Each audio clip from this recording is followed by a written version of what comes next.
Tidur mengorok, mendengkur, terjadi karena aliran udara di saluran napas mengalami hambatan. Ada beberapa penyebab umum mengapa seseorang mendengkur saat tidur. 1. Relaksasi otot tenggorokan.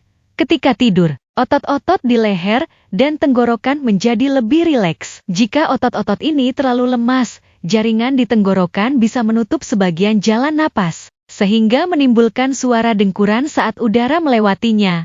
2. Saluran napas tersumbat.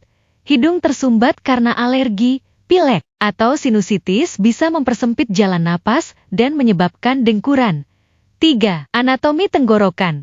Orang yang memiliki jaringan tenggorokan lebih tebal, seperti pada orang yang kelebihan berat badan atau memiliki amandel yang besar, bisa lebih rentan mendengkur.